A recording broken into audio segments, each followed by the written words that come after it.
Her photograph tastes bitter to me, a show of hands on the part of those who are willing to believe that I kiss her photo. She'd not believe it, or it would make her sad, or rather, it would make her angry, and she would say, "You never kissed me, the way you kissed my chemically bitter senior photo. The reasons you kissed my photo all have to do with you, not me." He didn't really like to kiss me. On the back of the photo, beneath the remains of the reversible tape I had used to attach it carefully to the wall of my room at school, are written the words, "Received 3rd February, 1983, treasured as of that date." He didn't like to kiss me. I could feel it. No contest to the change that kissing an actual living girl is not my favorite boy-girl thing to do. It's not a squeamishness issue. Has nothing to do with the fact, noted somewhere, that kissing someone is actually sucking on a long tube, the other end of which is full of excrement. For me, it's rather a sort of silliness issue. I feel silly. The girl and I are so close. The kiss contorts our mouths. Noses get involved, bent. It's as if we're making faces at each other. At the time, with her, yes, I'd feel vaguely elsewhere, as a defense against myself. Admittedly, this has to do with me, not her. But know that when I wasn't with her, I dreamed of the time I could kiss her again. I thought about her constantly. She filled my thoughts. What about my thoughts?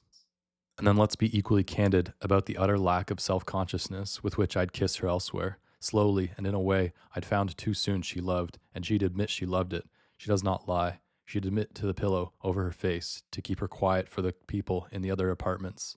I knew her.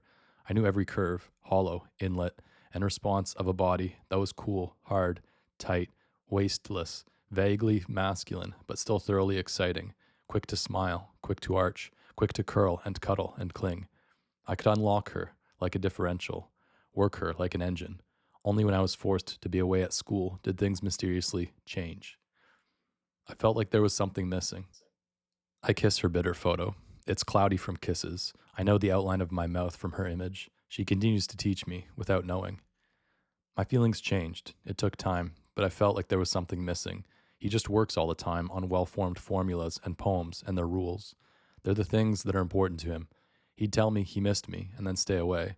I'm not angry, but I'm selfish. I need a lot of attention. All the time apart gave me a chance to do some thinking. All the time apart, I thought of her constantly, but she says, my feelings have changed. What can I do? I can't with Bruce anymore. As if her feelings controlled her rather than vice versa. As if her feelings were something outside her, not in her control, like a bus she has to wait for. I met someone I like to spend time with, someone here at home, at school. I met him in stats. We got to be really good friends. It took time, but my feelings changed. Now I can't with Bruce anymore. It doesn't all have to do with him. It's me, too. Things change. The photo is a Sears mini portrait, too large for any wallet, so I've bought a special receptacle, a supporting framing folder of thick licorice cardboard.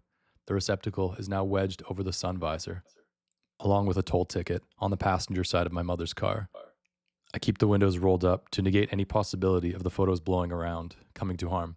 In June, in a car without air conditioning, I keep the windows rolled up for the sake of her photo. What more should anyone be required to say? Bruce, here, I feel compelled to remind you that fiction therapy, in order to be at all effective, must locate itself and operate within a strenuously, yes, some might even say harshly limited, defined, structured space. It must be confronted as text, which is to say fiction, which is to say project.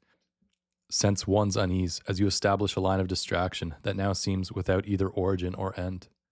This kind of fiction doesn't interest me. Yes, but remember, we decided to construct an instance in which, for once, your interests are to be subordinated to those of another. So she's to be reader as well as object? See above for evidence that here she is so constructed as to be for once subject as well. A relief of contrivance, then? The therapeutic lie is to pretend the truth is a lie? Affording you a specular latitude perspective, disinterest, the opportunity to be emotionally generous. I think he should get to do whatever makes him feel better. I still care about him a lot, just not in that way anymore. By late May 1983, her emotional bus has pulled out. I find in myself a need to get very away. To do a geographic. I am driving my mother's enclosed car on hot Interstate 95 in southern Maine, moving north toward Prosopopia, the home of my mother's brother and his wife, almost at the Canadian border. Taking I-95 all the way from Worcester, Massachusetts, lets me curve comfortably around the west of Boston, far from Cambridge, which I don't wish ever to see again. I am Bruce, a hulking, pigeon-toed, blonde, pale, red-lipped Midwestern boy, 22, freshly graduated in electrical engineering from MIT, freshly patted on the head by assorted honors committees, freshly returned in putative triumph with my family to Bloomington, Indiana, there to be kicked roundly in the psychic groin by a certain cool, tight, wasteless, etc. Indiana University graduate student, the object of my theoretical passion. Distant affection and near total loyalty for 3 years, my prospective fiance as of Thanksgiving last. All I said to him then was, "Do you think we could do it?" He had asked me if he could ask me someday. I was home again for Christmas. As of the evening of 27/12, we were drinking champagne, lying on her leopard skin rug. I told him 100 times it wasn't a leopard skin rug. The last tenant just had a dog. We were discussing potential names for potential children. She said for a girl, she might like Kate. And then all of a sudden, it's like he suddenly wasn't there. At this point, she'd bring up how I seemed suddenly distant. I would explain in response that I had gotten, suddenly, over champagne, an idea for a truly central piece on the application of state variable techniques to the analysis of small signal linear control systems. A piece that could have formed the crux of my whole senior year's thesis, the project that had occupied and defined me for months. He went to his dad's office at the university, and I didn't see him for 2 days. She claims that's when she began to feel differently about things. No doubt this new statistics person comforted her while I spent 2 sleepless, Coke and pizza-fueled days on a piece that ended up empty and unfeasible. I went to her for comfort and found her almost hostile. Her eyes were dark, and she was silent and trying with every fiber to look unhappy. She practically had her forearm to her forehead. It was distressed maiden / wronged woman scenario. He only came to my apartment to sleep. He spent almost all Christmas break either working or sleeping, and he went back to Cambridge a week before he had to work on his thesis. His honors thesis is an epic poem about variable systems of information and energy transfer. She regarded the things that were important to me as her enemy, not realizing that they were, in fact, the me she seemed so jealously to covet. He wants to be the first really great poet of technology. I see it like I see weather coming. He thinks art as literature will get progressively more mathematical and technical as time goes by. He says words as correlative signifiers are withering up. Words as fulfillers of the function of signification in artistic communication will wither like the rules of form before them. Meaning will be clean. No, she says, assuming she cares enough even to try to understand. Then say that art necessarily exists in a state of tension with its own standards, that the clumsy and superfluous logos of all yesterdays gives way to the crisp and proper and satisfactory of any age. That poetry, like everything organized and understood under the rubric of life, is dynamic. The superfluous always exists simply to have its ass kicked. The Norbert Wiener of today will be triumphant in the Darwinian arena of tomorrow. He said it was the most important thing in his life. What does that make me feel like? It's here. It's now. The next beauties will and must be new. I invited her to see a crystalline renaissance, cool and chip flat, fibers of shine winking in aesthetic matrices under a spreading sodium dawn. What touches and so directs us is what applies. I sense the impending upheaval of a great cleaning, a coming tidiness foaming at every corner of meaning. I smell change and relief at cost, like the musty promise of a summer rain. A new age and a new understanding of beauty as range, not locus. No more uni-object concepts, contemplations, warm clover breath, heaving bosoms, histories as symbol, colossi. No more man. Fist to brow or palm to décolletage, understood in terms of a thumping, thudding, heated nature, itself conceived as colored, shaped, invested with odor, lending meaning and virtue of qualities. No more metaphors, Gödel numbers, context-free grammars, finite automata, correlation functions, and spectra. Not sensuously here, but casually, efficaciously here. Here's the most intimate way: plasma electronics, large-scale systems, operational amplification. I admit to seeing myself as an aesthetician of the cold, the new, the right, the truly and spotlessly here. Various as poison, morphically dense. Pieces whose form, dimension, character, and implication can spread like Sargasso from a single structured relation and a criterion of function. Odes to and of Green, Bessel, Legendre, Eigen. Yes, there were moments this past year when I almost had to shield my eyes before the processor's reflection. I became in myself axiom, language, and formation rule, and seemed to glow filament white with a righteous fire. He said he'd be willing to take me with him, and when I asked him where, he got mad.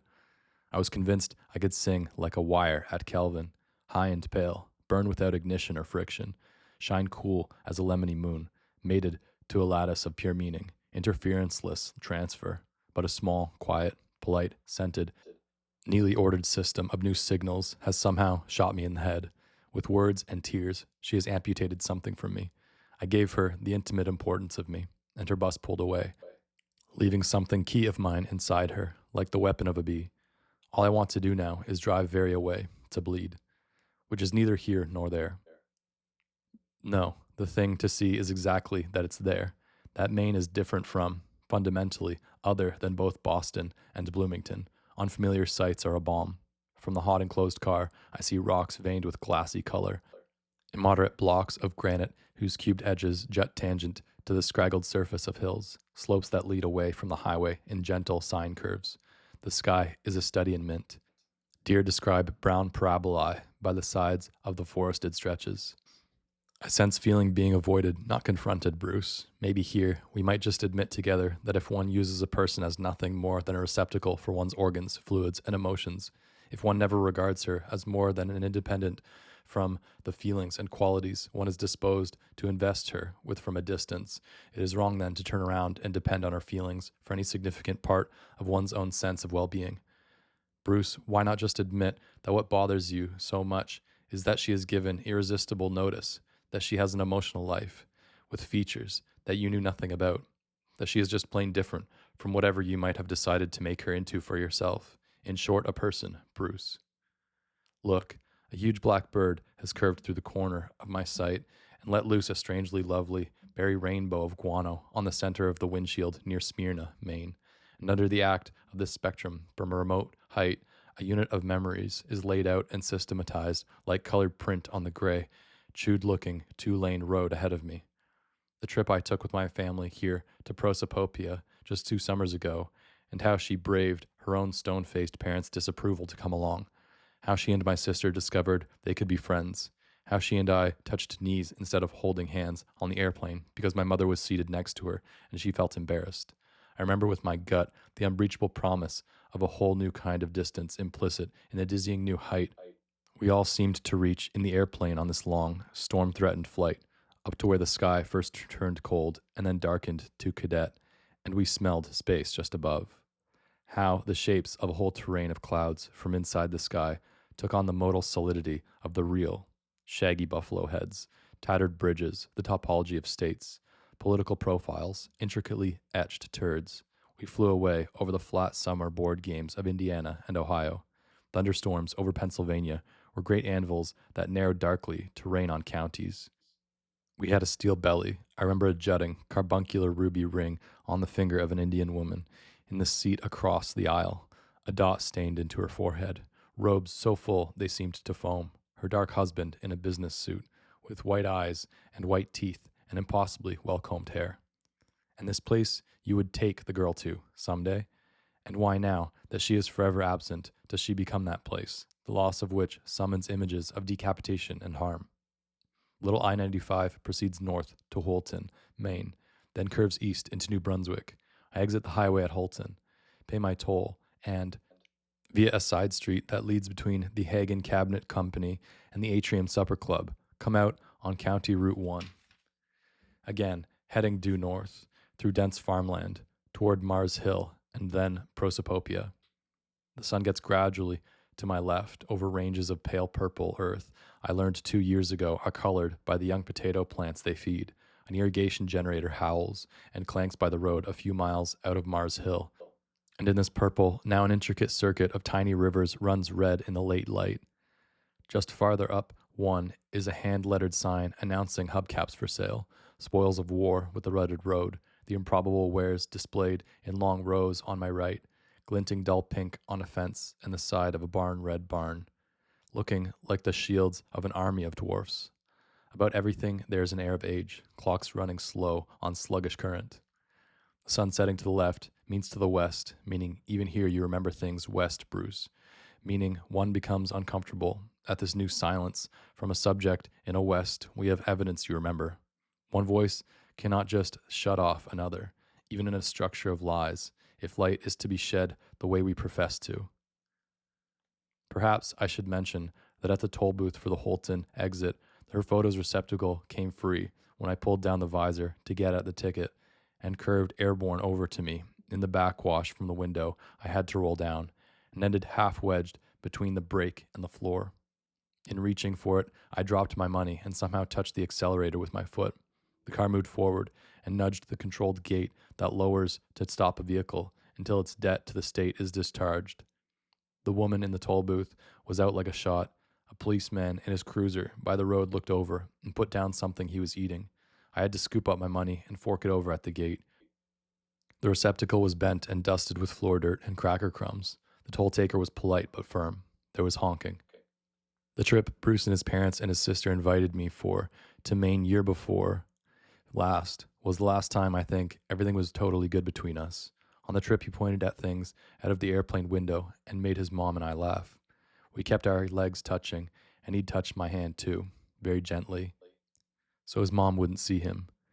At his aunt and uncle's house, we went to a lake and swam, and could have gone water skiing if we wanted. Sometimes we took long walks all day down back roads and got dusty and sometimes lost, but we always got back because Bruce could tell times and directions by the sun. We drank water with our hands out of little streams that were really cold. Once Bruce was picking us blueberries for lunch and got stung by a bee on the hand, and I pulled the stinger out because I had nails and put a berry on the sting, and he laughed and said he didn't care about anything. Really, I had a wonderful time. It was really fun. It was when Bruce and I felt right. It felt right to be with him. It was maybe the last time it felt to me like there was both a real me and a real him when we were together. It was at his uncle's house, on some sweatshirts and clothes on the ground, in some woods at night by a potato field. That I gave Bruce something I can't ever get back. I was glad I did it, but I think maybe that's when Bruce's feelings began to change. Maybe I'm wrong, but I think it kind of drove him away a little that I did it finally. That I finally wanted to, and he could see that I did. It's like he knew he really had me, and it made him go down inside himself, to have instead of just want. I think he really likes to want. That's okay. I think maybe we were just meant to be friends the whole time. We knew each other ever since high school. We swam in the quarry where they made that movie. We had driver's education together and took our tests for our driver's licenses in the same car. Is how we got to really know each other. Except we didn't get really close until a long time after that, when we were both already in different colleges and only saw each other at vacations. I hit prosopopia just as the sun goes seriously down, and all crepuscular Maine life begins rustling darkly in a spiny old section of forest I am happy to leave behind at the corporation limit. I detour briefly to stop at an IGA and buy some cold Michelob as a bit of a housewarming present, something my mother had suggested and financed. Michelob is a beer my uncle loves and does not really drink so much as inhale. It's practically the only thing he can inhale. He has emphysema now, advanced, at 55. Even the few steps from a chair to the kitchen door and a hearty handshake and the appropriation of one of my light bags is enough to make him have to begin his puffing exercise. He sits heavily back in his chair and begins to breathe rhythmically with concentration between pursed lips as my aunt hugs me and makes happy sounds punctuated by Lord and well, and then whisks all my luggage upstairs in one load. There's not much luggage. I keep my bent receptacle with me. My uncle goes for a wheezer of adrenaline spray and resumes puffing as hard as he can, smiling tightly and waving away both my concern and his discomfort. He blows as though trying to extinguish a flame, which is perhaps close to what it felt like for him. He has dropped more weight, especially in his legs. His legs, through his pants, have a stick-like quality as he sits, breathing. Even thin and crinkled, though, he is still an eerie, breastless copy of my mother, with gray-white hair, an oval, high-cheekboned face, and blue pecans for eyes. Like my mother's, these eyes can be sharply lit as a bird's or sad and milky as a whale's. While my uncle puffs, they are blank, unfocused, away. My aunt is an unreasonably pretty 60, genuinely but not cloyingly nice. A lady against whom the only indictment might be hair dyed to a sort of sweet amber found nowhere in nature. She has put my portable life in my bedroom and asks whether I'd eat some supper. I'd eat anything at all. A television is on, with no sound, by an ancient electric stove of chipped white enamel and a new brown dishwasher. My uncle says I look like I was the one carried the car out here rather than the other way around. I know I do not look good.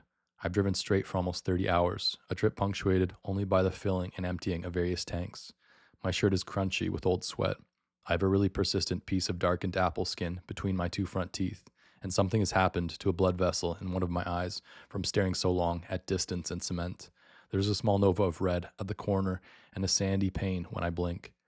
My hair needs a shampoo so badly it's almost yellow. I say I'm tired and sit down.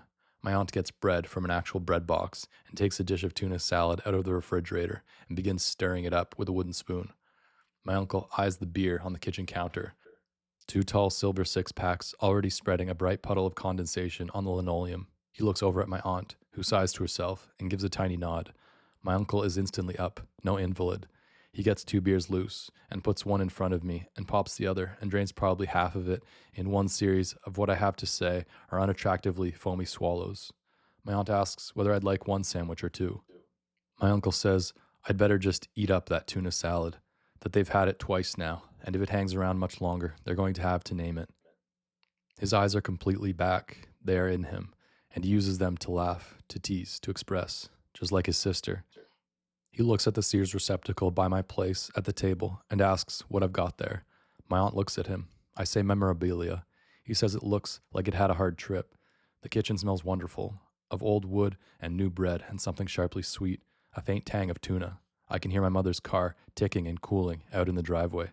My aunt puts two fat sandwiches down in front of me, pops my tall beer, gives me another warm little hug with a joy she can't contain and I can't understand, given that I have more or less just appeared here, with no explicable reason and little warning other than a late-night phone call 2 days ago and some sort of follow-up conversation with my parents after I'd hit the road.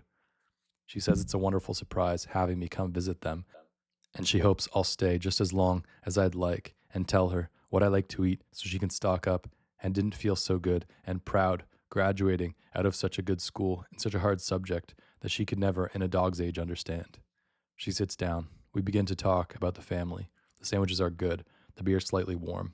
My uncle eyes the six-packs again and goes into his shirt pocket for the disc of snuff he dips since he had to stop smoking. There is cool, sweet, grassy air through the kitchen screens.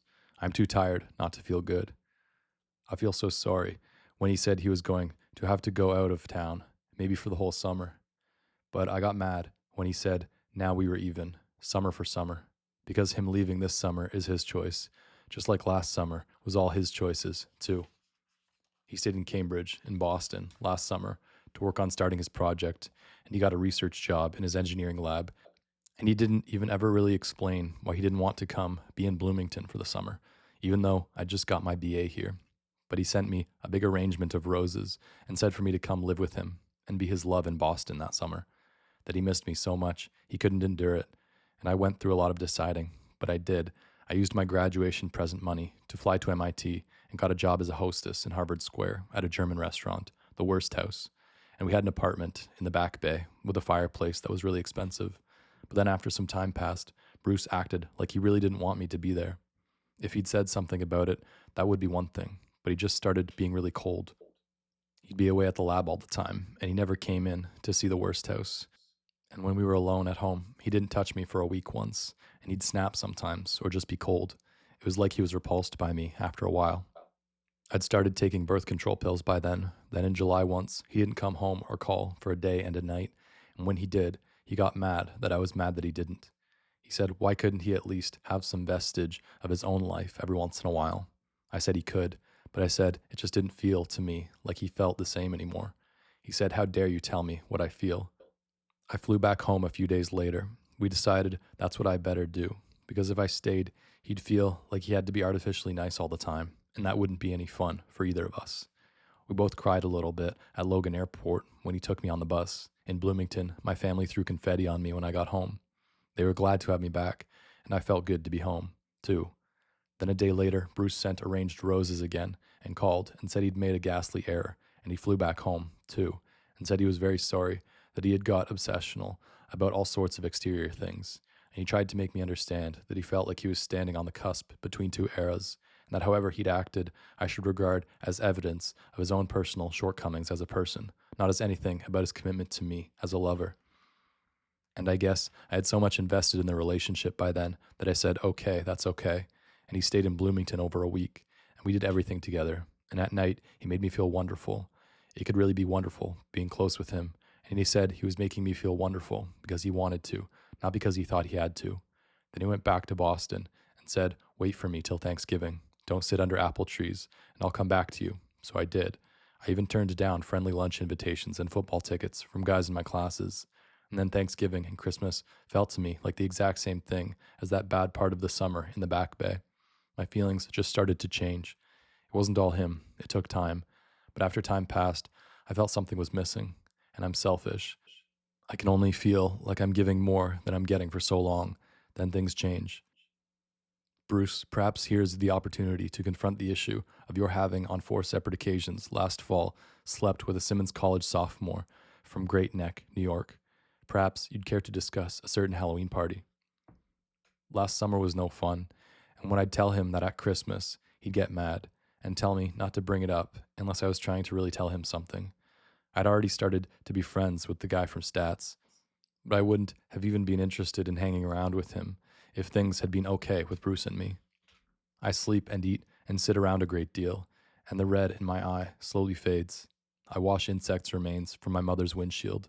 For a time, I devote most of my energy to immersing myself in the lives and concerns of 2 adults for whom I have a real and growing affection.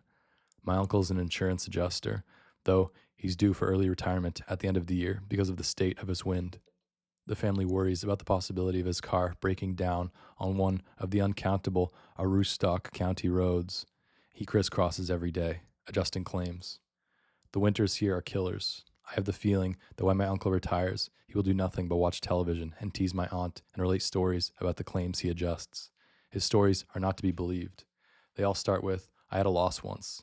He talks to me in the living room over the few beers he's allowed each day. He tells me that he's always been a homebody and a family man, that he loves spending time with his family, the children now grown and gone south to Portland and Augusta and Bath, that there had been plenty of fools in his agency who spent all their time on their careers or their hunting or their golf or their peckers. And then, what did they have when winter came and the world got snowed in, after all?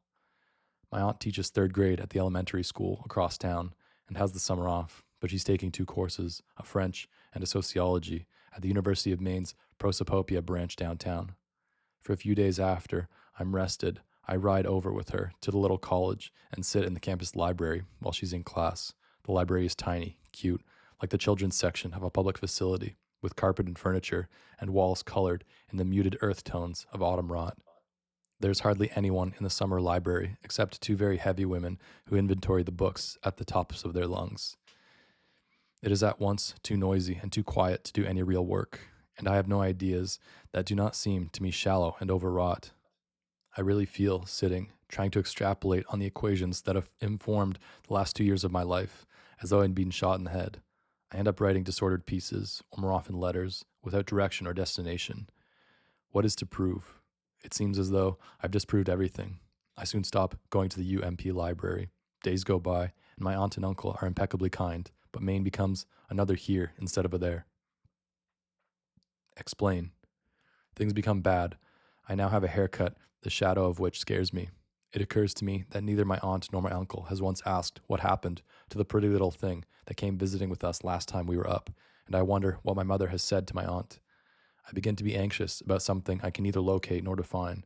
I have trouble sleeping.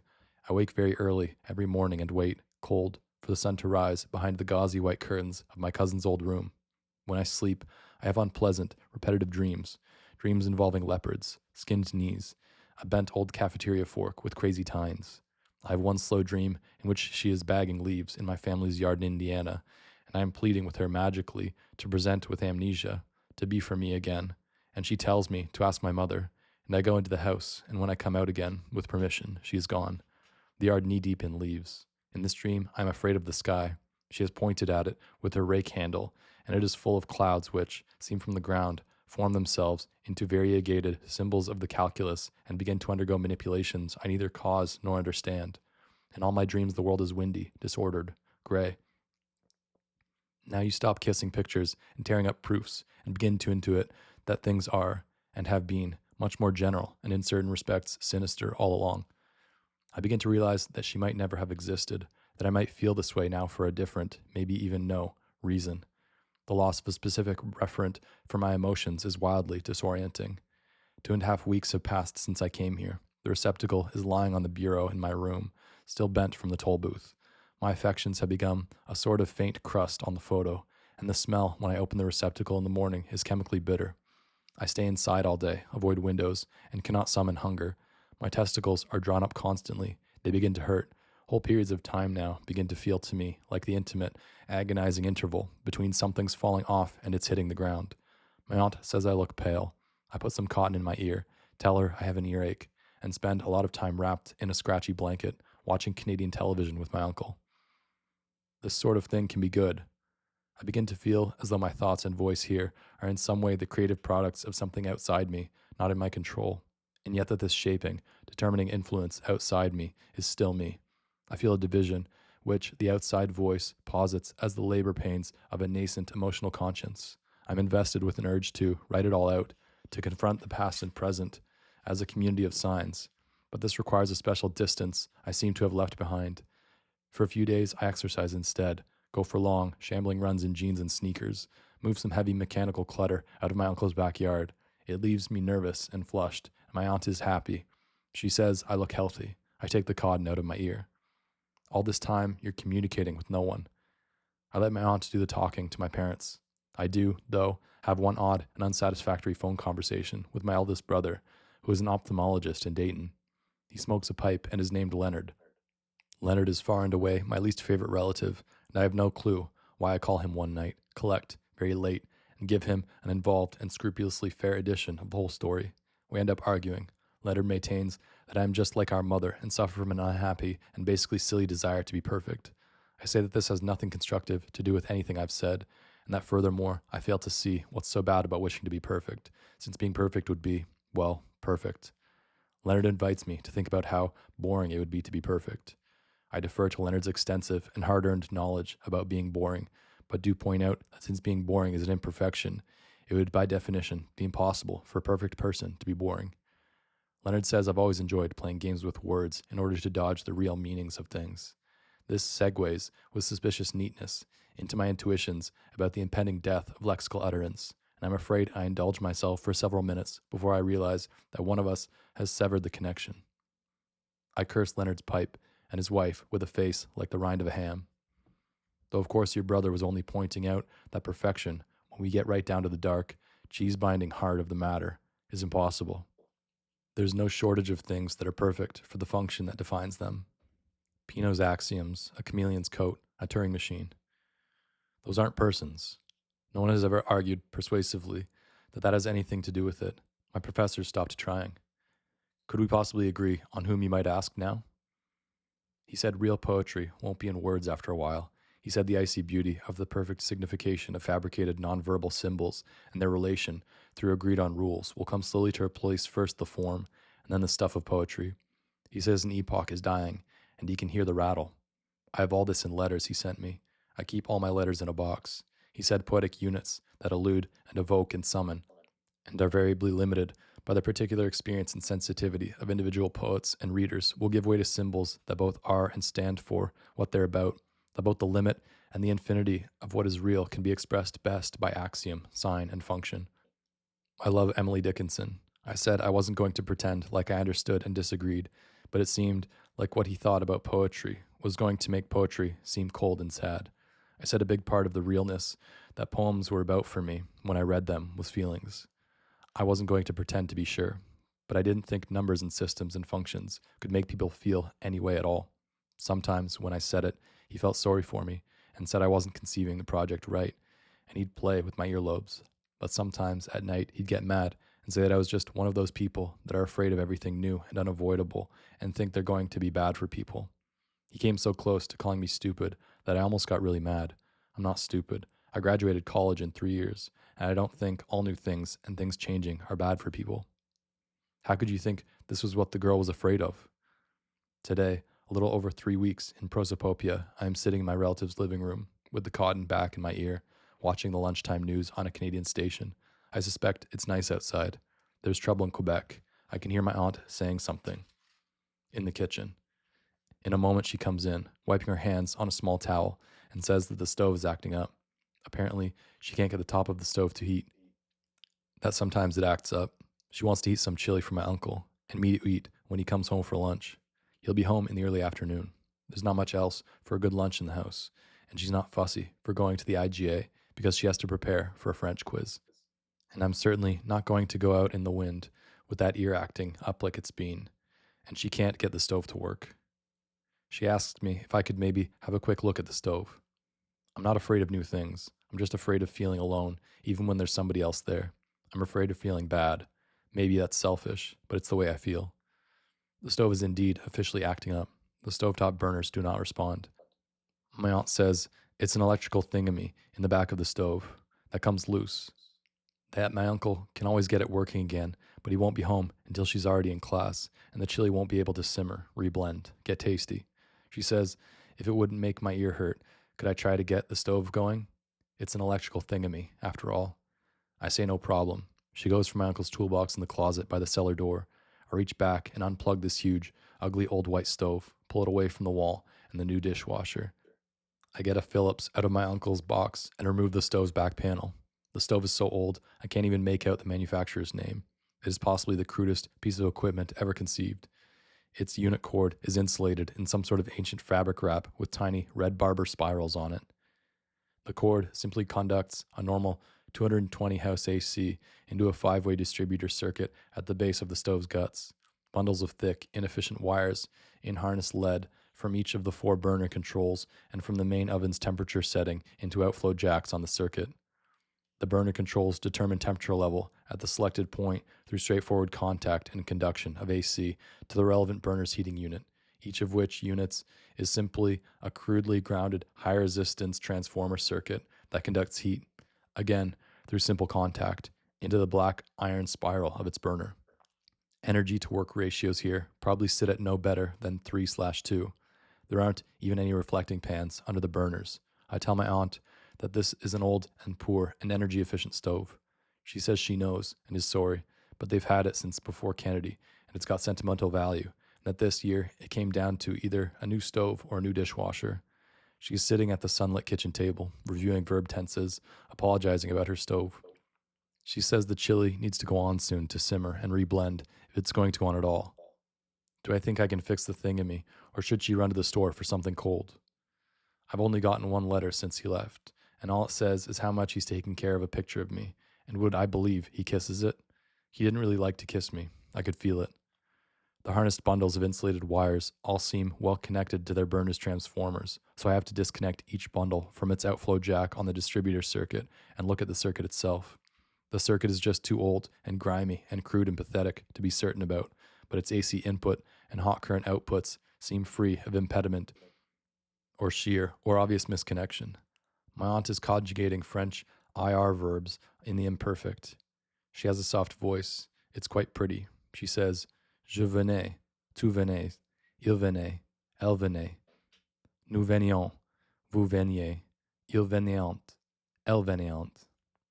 I am deep in the bowels of the stove when she says my uncle once mentioned that it was just a matter of a screw to be tightened or something that had to be given a good knock. This is not especially helpful. I tighten the rusted screws on the case of the distributor circuit, reattach the unit cord to the input jack, and am about to reattach the bundles of wire from the burners when I see that the harnesses, bundle casings, and the outflow jacks on the circuit are so old and worn and begooed that I can't possibly tell which bundle of wires corresponds to which outflow jack on the circuit. I'm afraid of a fire hazard if the current is made to cross improperly in the circuit, and the odds are 1/2 to the exponent 4! That anyone could guess the proper jack for each bundle correctly. Je tenais, my aunt says to herself. Tu tenais, il tenait. She asks me if everything is going all right. I tell her I've probably almost got it. She says that if it's something serious, it would really be no trouble to wait until my uncle gets home, that he's an old hand with that devil of a stove and could have a look. And if neither he nor I could get the thing going, we two could just go out and get a bite. I feel my frightening haircut and tell her I've probably almost got it. I decide to strip some of the bundles of their old pink plastic casings for a few inches to see whether the wires themselves might be color-coded. I detach the bundles from their harnesses and strip down the first two, but all the wires reveal themselves to be the same dull, silverfish gray, their conduction elements so old and frayed that the wires begin to unravel and stick out in different directions and become disordered. And now I couldn't get them back in the distributor circuit, even if I could tell where they went. Not to mention the increased hazard inherent in crossing current in bare wires. I begin to sweat.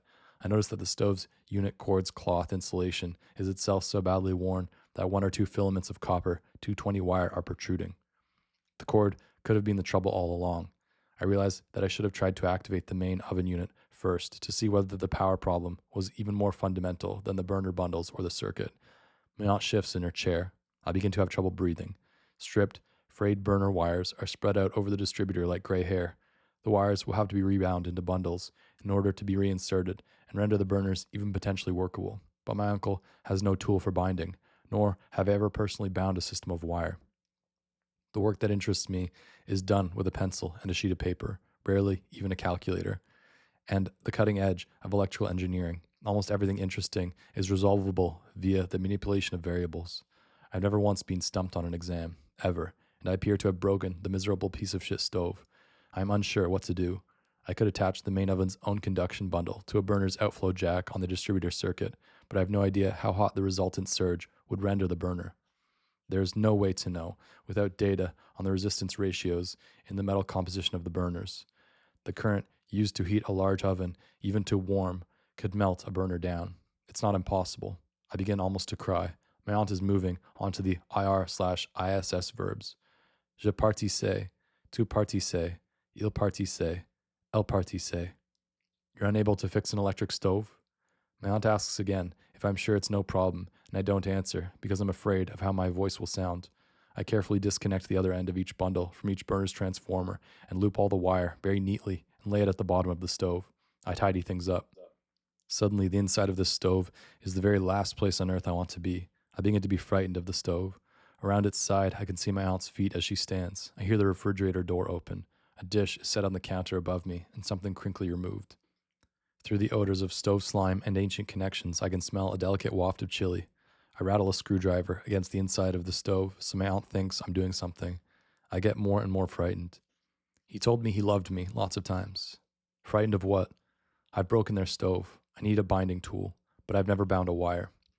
And when he said it, he believed it, and I know he still does. What does this have to do with anything? It feels like it has everything to do with it. I'm so scared behind this dirty old stove, I can't breathe. I rattle tools. Is it that you love this pretty old woman and fear you've harmed a stove she's had since before Kennedy? But I think feeling like he loved somebody scared him. This is a crude piece of equipment. Whom else have you harmed? My aunt comes back behind the stove and stands behind me and peers into the tidied black hollow of the stove and says it looks like I've done quite a bit of work. I point at the filthy distributor circuit with my screwdriver and do not say anything. I prod it with the tool. What are you afraid of? But I don't think he needs to get hurt like this, no matter what. I believe, behind the stove, with my aunt kneeling down to lay her hand on my shoulder, that I'm afraid of absolutely everything there is. Then welcome.